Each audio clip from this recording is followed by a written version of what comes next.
This is such an intense and twisted film. Jane, was there something about Mona or about the premise itself that really made you want to be a part of the film? Good question. Um, do you know what? I think I was looking for a challenge. And I feel like the last 10 years of my career, it slowed down a lot. And I was given little bits and pieces here and there.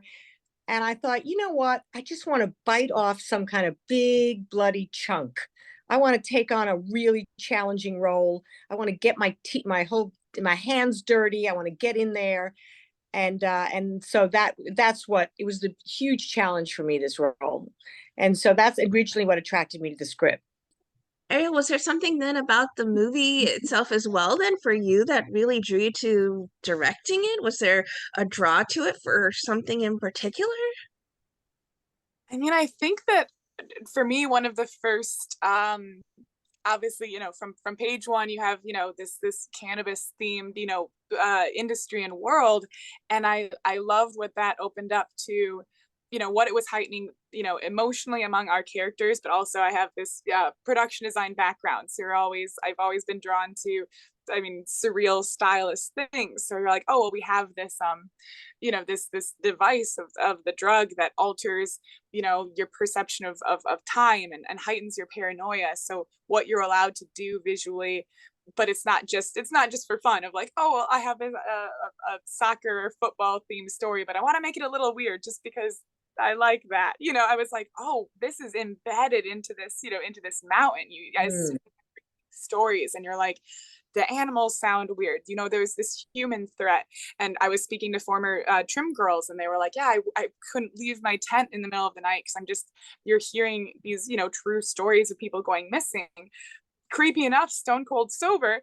But if you're smoking the product, then all of a sudden your mind is so instead of saying like, oh, there's a witch because that's in vogue, there's a witch at the high school, it was like, oh, this is just the next logical step of being up there, hearing these stories, hearing these sounds, turning that knob to say, well, here it's a witch, is like, I was so excited to be able to fuel, again, that I don't know if it's a progression or a descent into, what is poisoning this earth, what is making this former paradise. I would go up there and everyone was talking about their beautiful, the energy of their farms and how beautiful it was. So you're like, what you were saying with Mona, like, well, we have to concoct this role and this villain then, that how did this mountain turn so dark? And I just love anything fantastical and surreal, and this checked every box. It's like, we can have these beautiful character dynamics tested by a crazy mountain, and I was so honored to be contacted by the team. The cast is incredibly epic, Jane included, obviously. How involved were you in the casting process? I Well, think, Ariel was very involved. yeah, pretty much the entire, from even when we were still doing rewrites, like it was working on the script, it was early, starting to just even have Zoom meetings with different talents. So for instance, it was just a cold like meeting with Beth Million, who plays our Emma, rather than a tape, we were having a Zoom, and she just talking about it, like I knew that she had the acting chops, but just talking about the world and her role. But that happened across the board.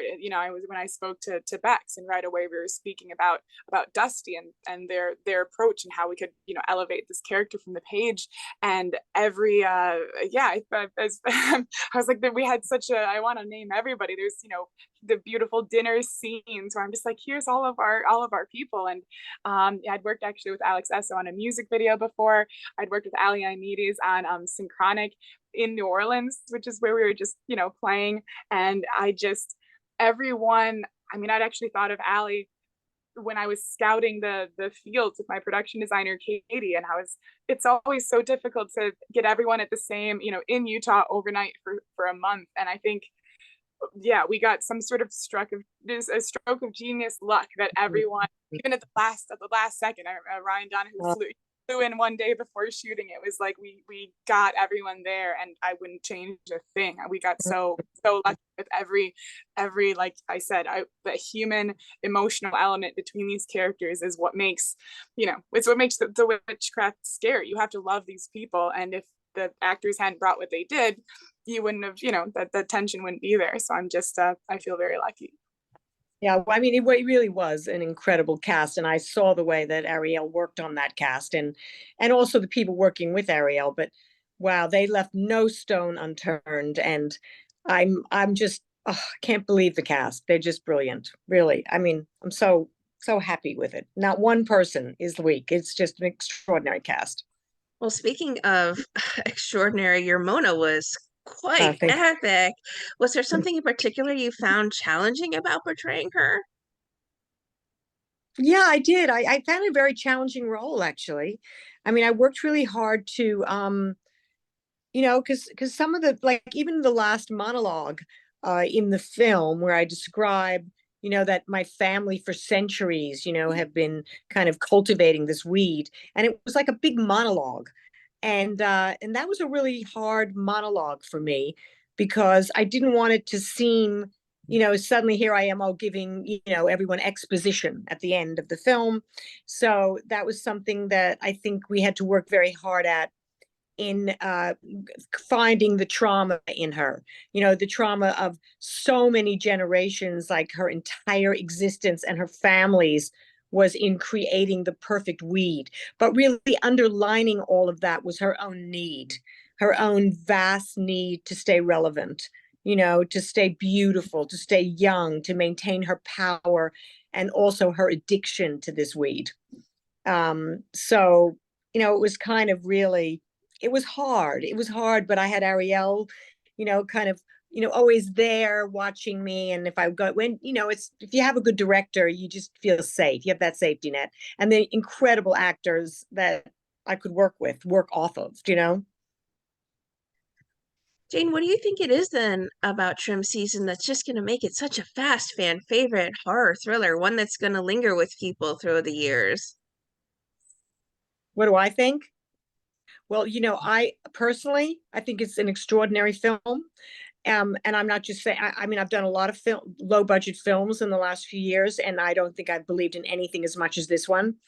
Um, I think it's like a Midsummer, but I think it's deeper. I think it's scarier. And I think that if people have the patience to sit there and go on the journey of the film, that it will resonate not just with what's on the page or on the screen, but it'll resonate on a very deep level about a lot of issues, about a lot of important issues.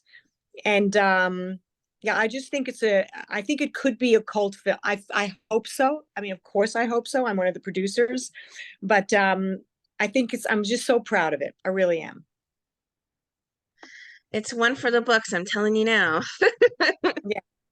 What do you think, Ariel? You think it? Obviously, this I hope, I definitely hope, and have been hearing very encouraging things out of the festival. Like I said, people who came up, and I think it's always a good sign when people are resonating with different moments. You're not just one crowd pleaser showstopper. You'd be like, well, everyone has said that. There's another 95 minutes. Had so many different things that people, characters or moments or scenes. And I think, like, yeah, speaking to the cast again, that's what, when you're in that world, you're going to be fully engaged if you're there's either a person or a dynamic between multiple characters that feels true. So that's what I hope, that all these different friendships between Emma and Julia, and the budding friendship, Mm.